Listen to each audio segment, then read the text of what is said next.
exclusive.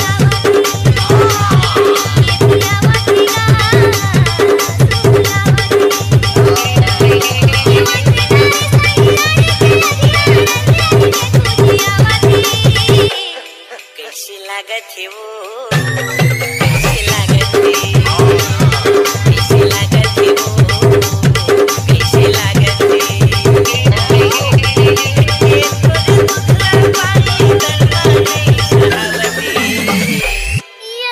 DJ प्रीतम धुरी gram है कटा जिला डिंडौरी वाली। Exclusive.